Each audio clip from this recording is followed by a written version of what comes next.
when we wanted to get to the C-suite, we know our ultimate goal is to keep the customers happy, and the ultimate aim is to increase the revenue for the organization that we are working with. So what is that 3 things that we can really focus on? First is stakeholder management, second one is communication, and the third one is business management.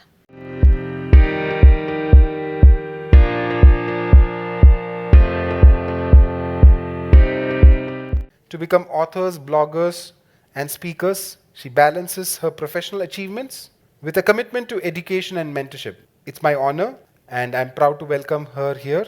But let's give her a warm CXO Summit welcome 2025. Welcome, Ms. Bhuvaneswari Subramani. Thank you, ma'am. Good afternoon, everyone. What is something that I can tell about myself over and above what our prestigious host was sharing about it, right? I started among the Y2K problem rather than telling I'm here with 25 years experience. When you see legends like that easily saying, yeah, with 40 years experience, I will no longer step into any stage and dare to say that I've been in the industry for 25 years, right? Because we look so small and tiny in front of all of the legends. It's always good to be humble and grounded with that. Yes, why I meant to say that is we feel that when we are 40 plus, maybe we are at that hit list of being evacuated from the office, right? I started my journey amidst the Y2K problem, survived for the last 25 years. In between, hit upon many things. Probably motherhood was the first thing that would have thrown me about the job. Twice, I escaped from that as well. Several situations like that we got back, continued, and pandemic didn't throw us out. So nothing can shake us, right? With that faith, let's move forward. And how did I start my journey? This is one of the questions I remember somebody asking, how you became the chief cloud evangelist. I've seen you in multiple stages since 2017. You've been speaking at different conferences, organizing different global conferences. How did you start with that? Let me start answering that question, which will cover my journey as well. I'm so passionate about creative writing and technical presentations. So this helped me to take up any stage which was available to me where I can go and share my experiences, my technologies that I have been working. Eventually, it helped me to mature myself as a great speaker, blogger, and not just that, I could see a lot of people, when they see a woman going in front, standing on the stage and talking, they come forward to see, understand how they can transition themselves into a great speaker, blogger, and a lot more. So I have enjoyed mentoring a lot to become a speaker themselves and blogger. So this has helped me to write and publish 500 plus blogs, or like I've been on like 125 plus global stages. It's just not something really big. But what one thing that resonates me is many times we say, be it our juniors in office or the kids at home, they hardly listen to us, but they tend to follow us, right? Right or wrong, whatever we do, they tend to follow us. As an impact of this or as an influence of this, probably my passion for writing has transitioned a bit into the kids. So they are authors of like, my elder one is an author of 3 books right now. He finished that in 9th grade. And the younger one published his first book when he was in 10th grade. So that is what we can do when... Thank you. So that I really wanted to say it as a sample because people tend to follow you. And this passion continued that this was one of my manager who came to me and told, Bhuvana, you're really good. I want you to write a book. I still go back and tell him with a sorry face that 20 years down the line, even now, I couldn't spend time for myself and sit and write one book about my learnings, experiences, or technology. But at least I could mentor somebody, motivate somebody to write a book for them, right? So you never know. You might be influencing, inspiring, impacting a lot of people to transition in their career as part of your journey. So I would request all of you to continue doing that. The other things, what I enjoy doing is I'm an amateur hiker. And I have founded a trust, which is 3-year-old, successfully ran it for 3 financial years, where I work with a lot of NGOs funding kids' education, or health or food and nutrition. This is like something which is not on social media, but I thought, what else you do? Somebody asked. Yeah, this is my passion, which keeps me grounded at all times, right? In Tamil, there is a saying, "Ennilai sendralum thannilai marava inidoru varam vendum iraiva," because whatever height you reach, I reiterate to myself that I have to stay grounded. Because when you go to such places, you realize that you have a lot more in life, what others even do not have for a single meal, right? So the other one, what I enjoy doing is, I am basically a farmer's daughter and fast graduate. That's how I started. I have absolutely no clue. I have never seen computers in my life until I started my computer science engineering, or to the scan center I visited long back in my school days. So from there to here, being a global tech speaker, a TEDx speaker, now I am mentoring a lot of professors and students in their cloud journey. It has been a great journey. At least I am happy with what I have come far.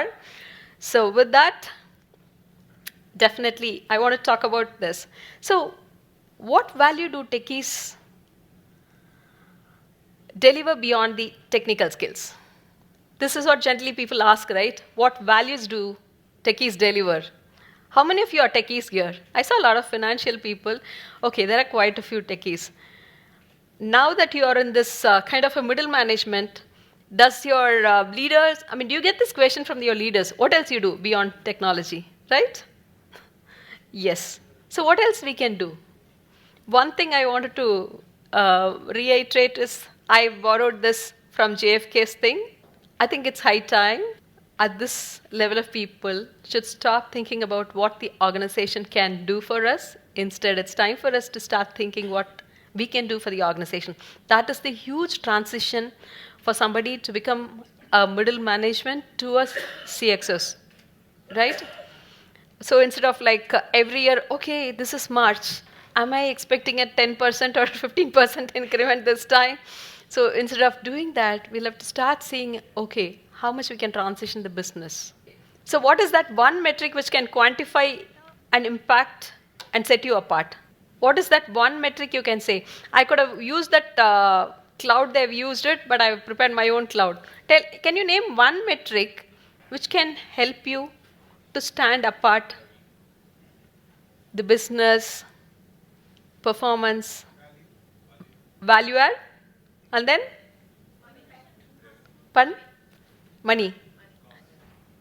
Revenue, money, cost. Less cost, more revenue, and more money. Net revenue retention. So predominantly all of us are focusing on revenue. Ultimately that is the business intention, right? So when we wanted to do that, this is some survey I did it based on that. Predominantly we wanted to focus on our customers and keep them happy. Like how Mudit has been taking all the efforts to keep his students, all of us so happy, engaging conversations with them, and great speakers, all of that, right? So that is like customer obsession. Okay, so if you take Amazon, the focus is customer focused, customer centric. Everybody define a solution keeping their customer in mind. If you keep the customer happy, the revenue will automatically flow. That's why you see the customer in the bigger font and the revenue is the center, and that will propel our growth. So this is where all of us are heading to. So when we wanted to get to the C-suite, we know our ultimate goal is to keep the customers happy, whatever the business, whatever the verticals, domain that we are working in. And the ultimate aim is to increase the revenue for the organization that we are working with.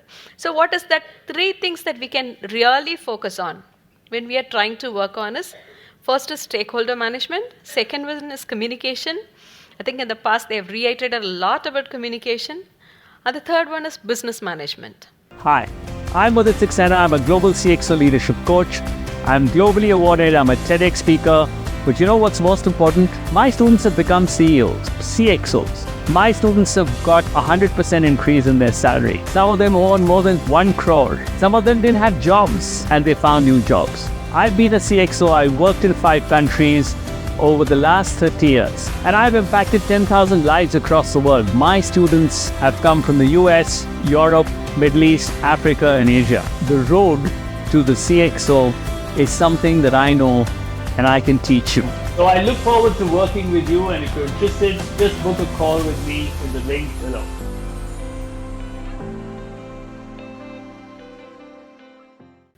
So when you say these three things, first let me start with the stakeholder management.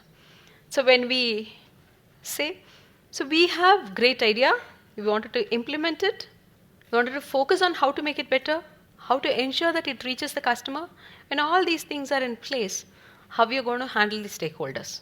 How many are from IT services organization?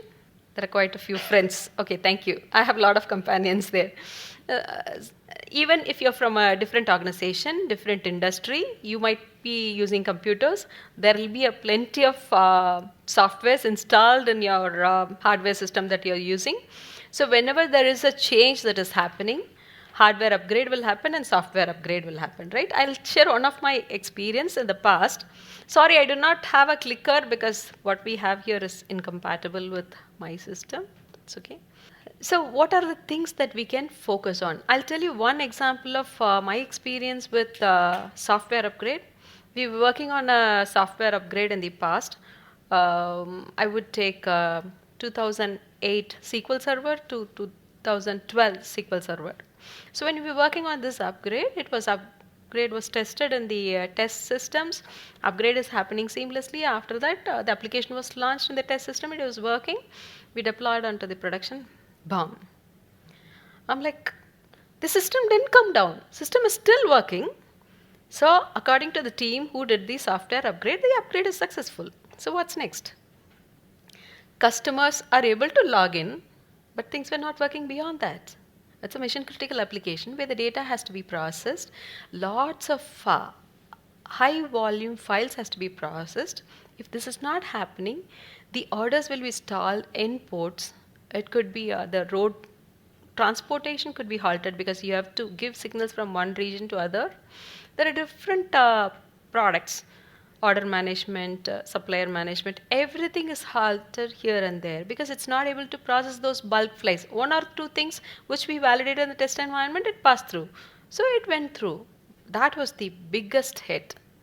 So now it is in a stress situation, right? When everything is going good, all are fine. So this is the most stressed situation. How you can keep the stakeholders. First, we need to identify who are these stakeholders, right? When everything is going fine, nobody cares about the detailed stakeholders. So now, who are my stakeholders? First, let me take an inventory of who are the internal stakeholders I need so that I can join together and work. So call the DevOps team, data engineering team, data operations team, the configuration management team who's going to orchestrate that, system operations team, or engineering team. Call all of them, form a tiger team. And then you have to keep the external team, your customers, happy. Of course, they will not be happy at this point in time, but at least we have to ensure and tell them that we are there with you. We are working towards resolve the issue as soon as possible, right? And this is the problem with one of the Microsoft software, and we work with Microsoft team. They were completely on board. Until this is solved, we are going to be with you. So here at this point in time, we have identified the stakeholders, and next step is engage with the stakeholders. With the tiger team, internally, we need to work towards a problem resolution. I'm not going to talk about the technical issues and how we solve. I'm just talking about the stakeholder management. And communication is very, very key, right? At this point in time, if I put myself into the C-suite of trying to address and solve these problems, I need to communicate to all these leaders. I cannot go and sit and write the email and 10 to 10 different people. I need to rely on my specific communication team who's going to draft the email communication and share it with the people. It has to go with like thousands of employees within the organization, the tiger team who is focusing on this, and the customers who are really expecting the problem to be solved, right? So the communication was channelized. The proper communication strategy is which kept everybody close-knit until the issue was solved. And the other one, how do you manage the stakeholders' expectations? Because if I took performance team as an example, we worked round the clock, 24/7 for 3 consecutive days until the major problem is solved. So this was the biggest hit. See, outcome of that, fast forwarding to a couple of weeks and months effort, the issue was solved in 3 days. thanks to the Tiger team, the communication, constant communication kept the customers happy. During this process, the major things were processed quickly, so their business were not totally impaired. It was slowed down, but we didn't halt it. So all these were ensured, and this involvement by each of these stakeholders have helped us to maintain the relationship with the customer stronger even after this crisis. So this is very important, right, when you're trying to be in the C-suite role. So you tell me one thing, you have 10 people in the team, maybe senior software engineer, you wanted to promote one person as a leader. Who would you promote? You would promote one person who has already been playing some of the roles of a leader, right? So this crisis would help, the crisis like this, I wouldn't say this crisis, the crisis would like this, would help the leadership team identify those key people who were able to make a difference even during the crisis, stand out from those hundreds of engineers, and then contribute towards the company's success, customers' happiness, customer retention. All of that will definitely stand out and to be the next one to be the C-suite, right? So that's the journey I want to talk about. This is very important. So when you are aspiring to become a C-suite leader, stakeholder management is very, very important. That is one thing I wanted to reiterate here. And the next one is communication. How many of you have faced this situation? One of your leader come to you, look at you and say, meet me tomorrow, we need to talk. There was absolutely no reaction.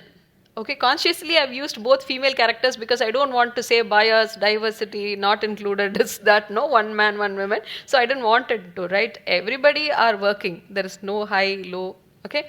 So we need to talk. That really puts us in soup, right? Until the person goes and meets the manager or the leader and understand what it is. We are in fix. We can definitely not think of anything good. She would have definitely called to say, hey, thank you for amazing work in the last crisis. You're getting promoted. She would have called to say that.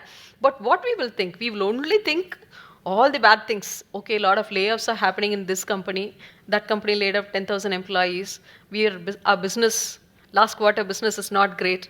So all such negative things are going on, right? That's when the researchers across the world says that when they are looking for people in the C-suite role, not discounting their technical acumen, the business operations, the financial leadership that they have, over and above that, they really look for somebody who is empathetic, who is highly empathetic, and they have a strong hold on communication. Okay, whether it's a good time, bad time, or any time, who can communicate to the audience to keep that bonding, keep that hold, right? Who can strategize well for that. That is what is looked upon from the leadership team to have somebody into the next C-suite. So communication is very important. So I'll tell you one story, maybe post-lunch, to break that. So how many of you heard of this Man Gulch fire? If you have taken any management course in the global universities, so this will be one of the lessons which will be picked for a lot of analysis. So I'll tell you a very short story of this. This particular Man Gulch fire, it happened in August 5th, 1949. Even now it stands as the biggest thing for analysis. The reason why is it's the communication problem, I would say, or there was a less communication rather. This is my perspective of looking at it. There was several analogies that is picked up for this particular use case. Okay, first thing, if you say in this the bottom, the lightning. Okay, in Montana, it's a wildfire which occurs now and then. In 1949, on August 5th, there was a huge fire which was expected. So first, the lightning fire would strike in the trees. After that, it would spread. Okay, so the first, when the lightning occurred, they were expected this to spread only around 30 acres. So I'm just saying the only 30 acres because it's so huge. It's a wildfire, right? That's why I say 30 as only, but it's not less. So they have got 16 folks, out of which there are like 14 firefighters, smoke jumpers, with one leader, Wagner Dodge, and then one forest guard. 16 of them have come and landed there in the parachute. They've landed and they're just walking down, right? They wanted to go down the slope, assess and put out the fire, all of that. So they landed. They're led by Wagner Dodge. He's a man with 10 years of experience in firefighting. And he just told, let's go. Okay? And people started following. He's a very smart, technically sound, intelligent guy, but a man of few words. That's what people call him. Because he's a man of few words. He doesn't say anything. He's a leading team of 15 people, but all that he said is, let's go. So people just followed him. So they went down the slope. When they reached almost down the slope, he told, have lunch. They have taken the sandwich for lunch. Maybe that's around 5 o'clock, a late lunch. They sat there to have the lunch. He turned down and he went again up. Nobody had any clue where he's going. They started having their lunch. Because he's a man of few words, and from the external perspective, he went up to do his own due diligence. He went up, analyzed, and then he came back. He realized that this is going to be really, really serious than what it was expected. Okay? So it's going to be really serious. He came down, he quickly said, let's go. Let's climb up.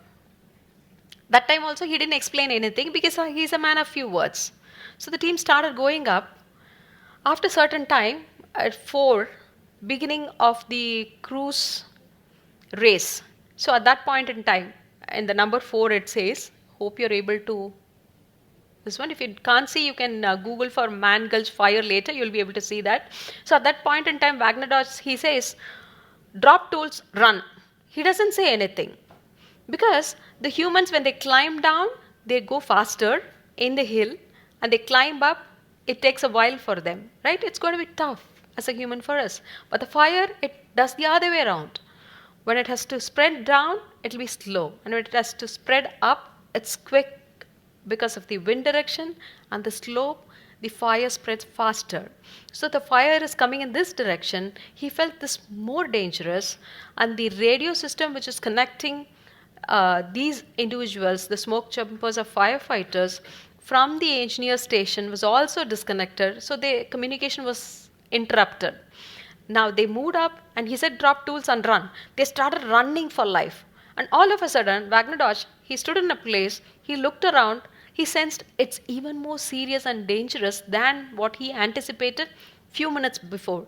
Then he all of a sudden, he took a matchbox, he looked around the place, he lit a fire around himself.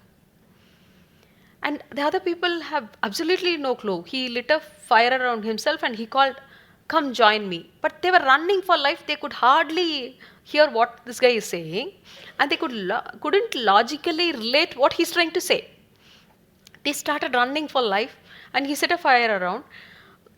Some radius of fire was going on around him and then it was all burnt. Okay? Now the fire is coming from the upslope in the wind direction. And the later, after the analysis, it revealed that when the fire has burnt the certain perimeter around him, maybe I'll take like 1 kilometer radius, the wildfire cannot touch there. The wildfire cannot touch the place which is already burnt. There is no fuel for the fire to spread there. So he is safe. But what happened to the other 15 folks who started running for life? Out of those 15 folks, only 2 survived. 13 of them passed away, firefighters with one guard, forest guard. They couldn't save them. This was the biggest tragedy during those times, and this was the biggest lesson which was used to prepare better fire extinguishing system, better communication channels. So the man of few words, he's so intelligent, he's so smart, he can do anything, but he could save only himself, right? So That's why communication is very, very key, especially for the leaders.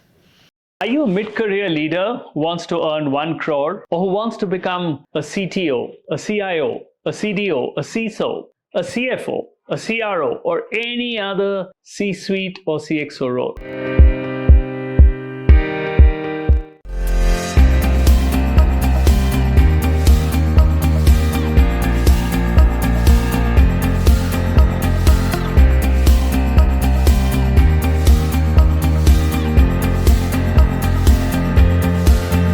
The road to the CXO is something that I know and I can teach you.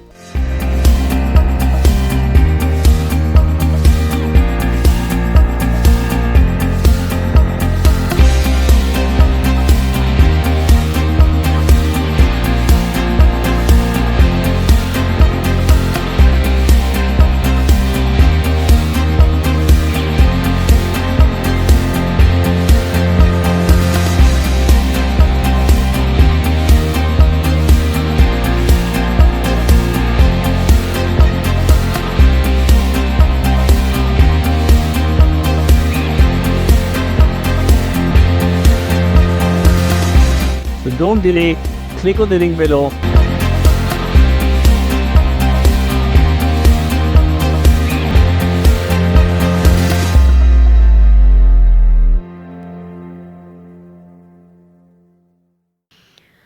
So what is very important? If we start relating to Wagner Dodge, what would you say? If you would have had the transparent communication saying that, hey, this is what I am analyzing, the wind direction is this way, the fire is flowing upward, so it's going to be fierceful, we are at a danger. If you could have logically discussed previous incidents, that it was a wildfire there, we have set up fire around ourselves for 1 kilometer radius, we were able to save us. If we had explained the previous scenarios, previous experiences to them transparently, they would have learned it, right? Or if there were any feedback channels where these smoke jumpers under him were able to say that, hey, why don't you say? If they were given an opportunity to give the feedback, they would have got saved themselves. Manage expectations. Nobody's expectations was managed. So all of these things, right? So we can read it. So communication is very, very important aspect for us. And the other one is business management. So when we are talking about business management, to the conference like this, when we are saying a presentation, the first 3 points if you see, when you talk about business management, what is its importance, what it is business growth, and what are the key areas of focus. Exactly, if you go and sit in front of ChatGPT, it will tell you what are the things, right? I can pick up those 3 things, create a nice chat like this, and come and show to you. Will this going to help you? No, that is not what I am here for. So what else can I do? Or what else the leaders who came here can do? It's all about sharing the experience, right? What Kalyani said, what Ram said. So it's all about their experience, their journey. That is what is going to stand out, right? If you say, what is my journey or my experience, what is my point of view towards it? Or what is the rationale behind certain decision that I have taken? Or what could have been the strategic choices I make? If I'm going to share that, that's what is going to make a difference for the business, whether I have been maintaining or the business that you are going to focus on, right? So when we are planning to do, what is your individual contribution towards the business? It's ultimately the revenue growth, right? All of us are going to focus on the revenue growth for the organization. How can we focus on that? There are 3 different aspects which I can talk about. The first one is, I am from the engineering solutions industry. We take care of a lot of cloud solutions. As an AWS Premier partner, we work on latest technologies, latest and greatest, GenAI, cloud, all of this. So I go to a telecom industry, a leading telecom industry based in UK. I'll go and say, hey, you know what? I can do this for you, I can do this A, B, C, D. Will they let me in? No, right? What am I supposed to do?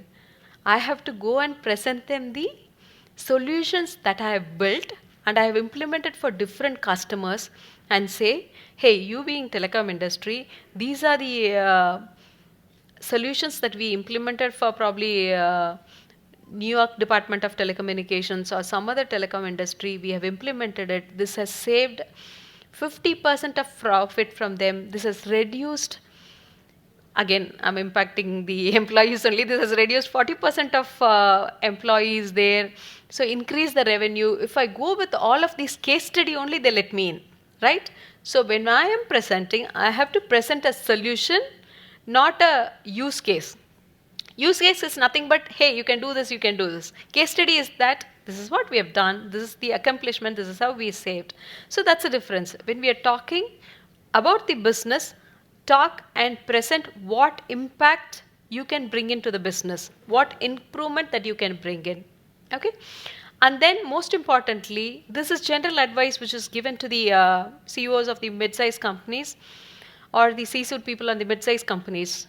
Instead of going and presenting your solution to 10 different customers, the new customers who wanted to impress, instead of that, spend the same amount of effort to the already existing customers, make them happy, and then present what else you can do to that organization. The revenue organically that you can grow within that one customer definitely is going to be far more superior than the 10 customers whom you're trying to impress for the first time and get the business started with.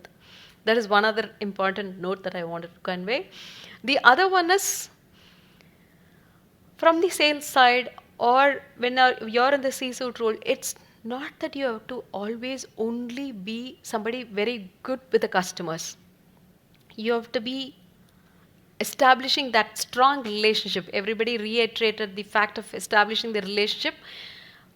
And I would like to say that you have to build it internally with your employees. Internal customers are far more important or as important as your external customers.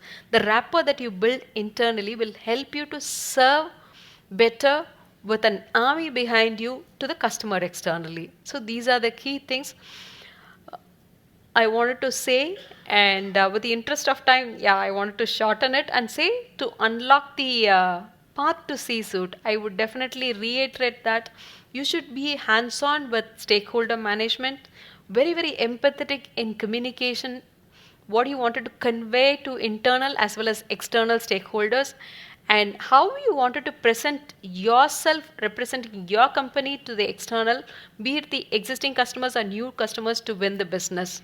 So those are the things that I wanted to share.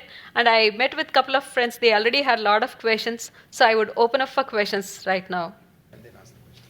Hi, thank you for the precious information that you have provided. My name is Ajay. I work in legality in Gurgaon. I have a specific question related to my own job role. So why support function as a function is considered a second tier or alternate job role in the organizations, even though the customer is the priority and the support function is the one who leads at every level from product to tech and to sales and customer success. All of those roles combining support has to deliver each and every time at all the scenarios. See, thank you so much for that question.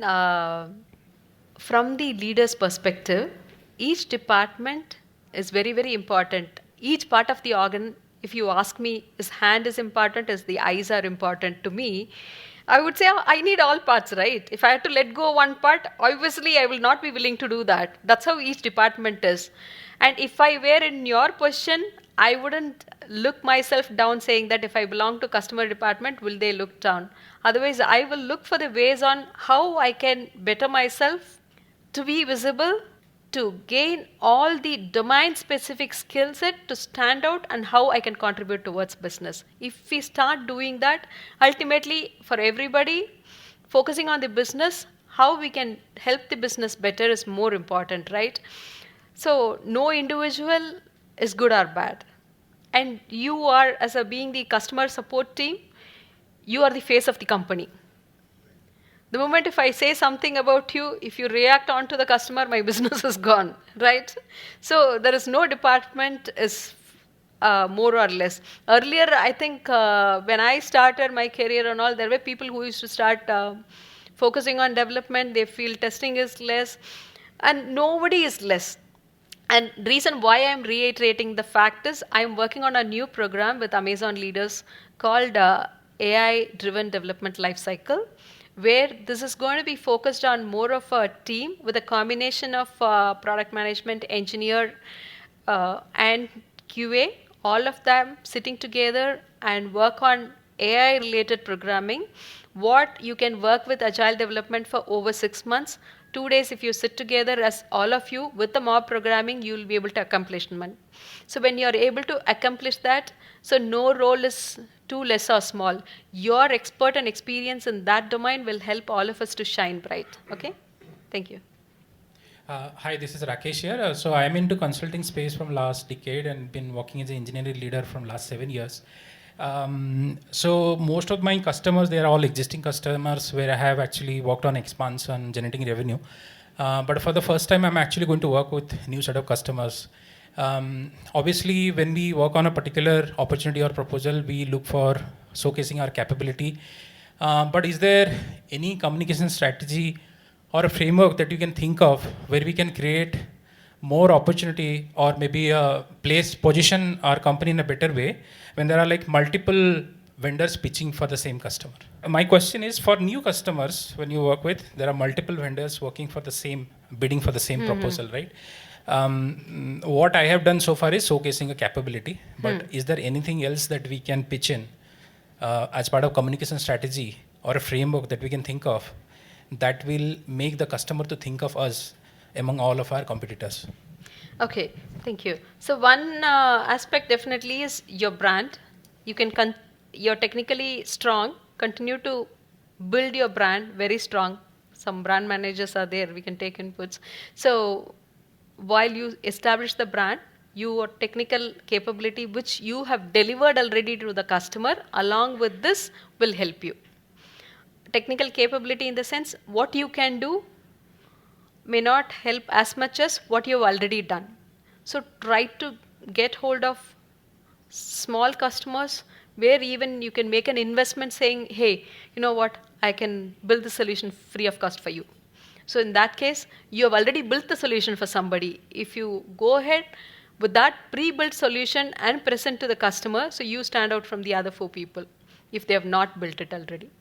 Right? Thank you. Hi Bhuvana, my name is Devashri. I also work in IT and it's very good to see you, one of the fellow women in Take on this floor. Thank you so much. And actually, I have recently entered into mid-management and managing my clients, UBS Bank. So these all the contents were very helpful for me. So my question is, like you have mentioned that you are farmer's daughter and you don't, in family you didn't have a technical background and all. So when you were in mid-management, how did you develop your mindset? And another question is, you also mentioned about your maternity challenges, and I have been seeing that my senior women colleague who are very good in their job, but due to their maternity challenges, they are dropping off from the career. So how can, first question is about building a mindset as without background at the mid-management level. Another question is, how did you overcome your maternity challenges? Okay, thank you. So I'll answer 2 things quickly. One is, in the middle management, see, right from the beginning, this one thing I always had, seeking the golden standard feedback. So whomever I feel I need to take some feedback, there will be some vibes which will tell you inside that, okay, this is the person whom you have to take the feedback. I'll voluntarily go and take the feedback. I'll work on it. I'll overcome it. I'll change it. And then I'll go back and tell to them. One example I'll tell you when this was, I think 15 years before, I walked up to one of the senior manager then, she's very senior to me, and I asked, what is one thing that you would want me to change? She said that, you're a great techie, but how many people know you're a techie? So I have transformed that. I kept that in mind consistently. Like, I don't express it. I worked on how I looked around people, the women leaders, how they operate, how they evolve. I worked on myself. Communication was good. Technically, I was good, but I never went out of my house and presented outside. Nobody from house said that you shouldn't go out to such conferences. Nobody said that you shouldn't go and speak at such conferences. Most of the times, we put the shield around us, say that, okay, if I step out of the house, something at home will fall. something at the home will fail. The child will not move. They will not eat. That is the inhibition that probably I had. I broke that. I started going out, and one point in time after that, I was invited as a TEDx speaker. When I spoke in that TEDx, I quoted her and I mentioned as a thanks to her, right? That's how I give back to them. That golden feedback, I didn't stop there. At every stage, I asked some of the leaders, whether my colleagues or outside, different set. I make a note of it in a private blog. I follow that. Once I accomplish, I go back and tell them. That's what I do. That was on the first one. And the second one, yes. 2 maternity leaves, that were the time which I forgot the passwords also. When I go back, everything I forgot, right? And my father was super supportive. Every time he'll say, Ayo, why don't you quit the job? Why don't you quit the job? Only one thing which kept me going was my mom's words. She was not working. She was a homemaker. She used to tell that economic freedom, financial independence is very, very essential for women. Never quit your job. That one thing kept me push myself every time in the last 25 years. I think I could mentor, I could bring a lot of women up. I'll continue to do that. Thank you. Thank you so much.